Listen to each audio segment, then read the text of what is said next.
Next question देखो, अब हम एक इंपॉर्टेंट यहाँ पर केस स्टडी जो है वो डिस्कस करेंगे जो कि रिलेटेड है हेट्रोजेनिटी ऑफ फाइनेंशियल मार्केट के साथ रिलेटेड है। ठीक है, तो केस स्टडी किसके साथ रिलेटेड है? Heterogeneity of financial market.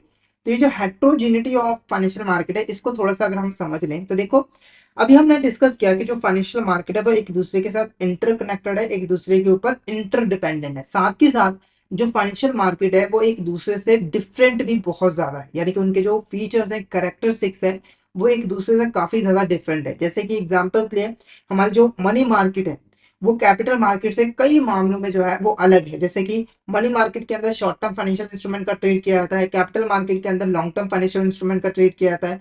Money market के अंदर जो फाइनेंशियल इंस्ट्रूमेंट का ट्रेड किया जाता है वो हाईली लिक्विड होते हैं और कम रिस्क के होते हैं। कैपिटल मार्केट में जो फाइनेंशियल इंस्ट्रूमेंट का ट्रेड किया जाता है वो कम लिक्विड होते हैं और काफी ज्यादा रिस्की होते हैं। ठीक है, तो ये जो डिफरेंट फीचर्स होते हैं, हर फाइनेंशियल मार्केट एक दूसरे से डिफरेंट है, इसी को हम हेट्रोजेनिटी ऑफ फाइनेंशियल मार्केट जो है वो कहते हैं। ठीक है, तो मीनिंग आपको क्लियर हो गया होगा। अब इसके बेस पर हम एक केस स्टडी डिस्कस करेंगे, फिर आपको क्वेश्चंस के आंसर जो है वो करने हैं। केस स्टडी क्या कह रही है?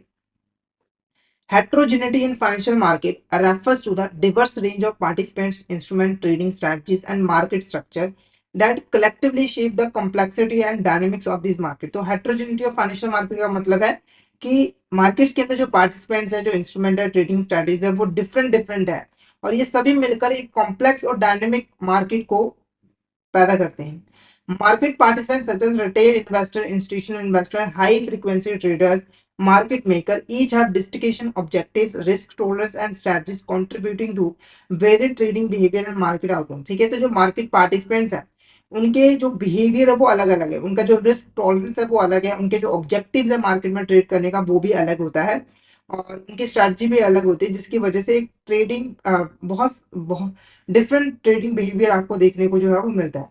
फाइनेंशियल इंस्ट्रूमेंट की अगर हम बात करें तो स्टॉक, बॉन्ड, डेरिवेटिव, कमोडिटी, इसके अंदर रिस्क एंड रिवॉर्ड जो प्रोफाइल्स होते हैं वो अलग अलग होते हैं। जैसे कि स्टॉक ज्यादा रिस्की होते हैं, बॉन्ड कम रिस्की होते हैं, डेरिवेटिव रिस्क को मैनेज करने के लिए यूज किए जाते हैं। ठीक है, तो और इन फाइनेंशियल इंस्ट्रूमेंट का हम यूज हेजिंग से लेकर स्पेकुलेशन और इन्वेस्टमेंट करने तक जो है वो करते हैं।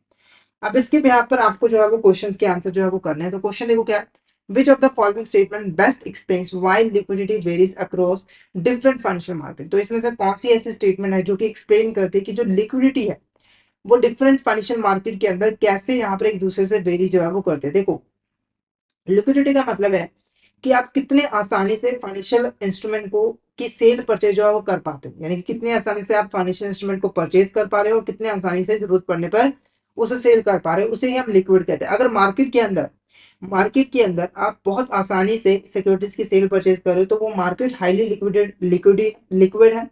और अगर आप आसानी से सेल परचेज नहीं कर पा रहे, आपको बायर से नहीं मिल रहे, आपको सेलर से मिल रहा है, तो वो मार्केट काफी कम लिक्विड है। ठीक है, तो पहले देखो, ऑल फाइनेंशियल मार्केट है सेम लेवल ऑफ लिक्विडिटी, सभी फाइनेंशियल मार्केट का सेम लेवल ऑफ लिक्विडिटी होती है।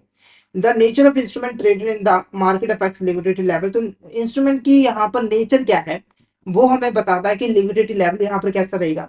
Liquidity is determined solely by the number of market participant, यानी कि मार्केट के अंदर जितने पार्टिसिपेंट्स हैं वो डिटरमाइन करते हैं लिक्विडिटी। या फिर liquidity is always higher than the capital market compare to money market. Liquidity हमेशा कैपिटल मार्केट से ज्यादा होती है अगर हम मनी मार्केट के साथ उसे कंपेयर करें। तो इसका जो करेक्ट आंसर रहेगा वो रहेगा option B. Option B is the correct answer. तो नेचर ऑफ इंस्ट्रूमेंट क्या है वो डिटरमाइन करेगी कि लिक्विडिटी लेवल क्या होगा। जैसे अगर वो मनी मार्केट इंस्ट्रूमेंट है तो उसकी लिक्विडिटी ज्यादा होगी, अगर वो कैपिटल मार्केट इंस्ट्रूमेंट है तो उसकी लिक्विडिटी जो है वो कम होगी। तो ऑप्शन बी हमारा यहाँ पर करेक्ट आंसर जो है वो रहेगा। Option B is our correct answer. Next next question देखो, financial market are diverse due to economic nature of the instrument trader, which of the following is not a category of financial instrument. देखो, financial market की अगर हम बात करें तो वो उसके अंदर ना आप देखोगे कि जो हमारे फाइनेंशियल इंस्ट्रूमेंट है उनके जो नेचर है वो भी डिफरेंट होती है, जिसकी वजह से जो हमारे फाइनेंशियल मार्केट होते हैं वो एक दूसरे से डिफर करते हैं। तो इसमें से कौन सी हमारी कैटेगरी नहीं होती फाइनेंशियल इंस्ट्रूमेंट की?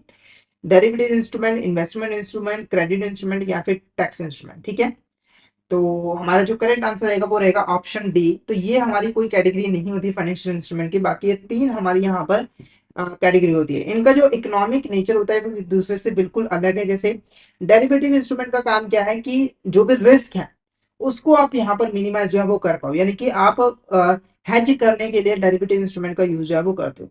इन्वेस्टमेंट इंस्ट्रूमेंट की हेल्प से आप इन्वेस्टमेंट जो है वो कर पाते हो, ठीक है, इसकी भी नेचर अलग है। क्रेडिट इंस्ट्रूमेंट के जरिए जो हमारी गवर्नमेंट्स हैं, हमारे जो कॉर्पोरेट्स हैं, वो बेसिकली क्या करते हैं, डेट ले पाती हैं, तो इसकी भी नेचर जो है वो अलग है। इसके अलावा सेविंग इंस्ट्रूमेंट है, जिसके जरिए आप सेविंग जो है वो कर पाते हो, ठीक है। तो ये तीन हमारे टाइप है इंस्ट्रूमेंट की। नेक्स्ट क्वेश्चन देखो, financial market differentiate between instrument based on their risk profile because different instrument carry varying level of risk. तो फाइनेंशियल मार्केट की अगर हम बात करें, तो जो इंस्ट्रूमेंट है उनकी जो रिस्क प्रोफाइल है उसके बिहाफ पर भी हम देख सकते हैं कि जो फाइनेंशियल मार्केट है वो एक दूसरे से डिफर करती है। यानी कि जैसे यहाँ पर आप देखोगे कि जो गवर्नमेंट बॉन्ड्स होते हैं वहां पर जो रिस्क होता है वो कम होता है, क्योंकि वहां पर गवर्नमेंट की गारंटी होती है, ठीक है। मिनिमम डिफॉल्ट के चांसेस होते हैं, क्रेडिट रिस्क कम होते हैं। पर इसके कॉन्ट्रास्ट में अगर हम बात करें तो जो कॉर्पोरेट बॉन्ड है वहां पर जो लेवल ऑफ रिस्क होता है वो ज्यादा होता है। यानी कि एक मार्केट के अंदर जो फाइनेंशियल इंस्ट्रूमेंट ट्रेड किया जा रहा है उनका जो लेवल ऑफ रिस्क है वो डिफरेंट होने की वजह से हेट्रोजेनिटी जो है वो आपको देखने को मिलती है। तो ये स्टेटमेंट हमारी ट्रू है या फिर फॉल्स, वो आपने स्टेटमेंट में बताना है। ऑप्शन है ट्रू, ऑप्शन बी फॉल्स। तो क्या होगा इसका करेक्ट आंसर, फटाफट से चैट बॉक्स में बताइए इसका करेक्ट आंसर आपको क्या लगा, क्या होगा इसका correct answer. This statement is true और फॉल्स, क्या होगा करेक्ट आंसर।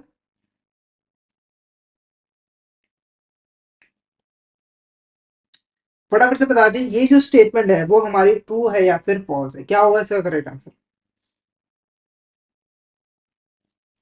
तो इसका जो करेक्ट आंसर है वो है ऑप्शन है two is a correct answer. ये स्टेटमेंट क्या है हमारी बिल्कुल करेक्ट है।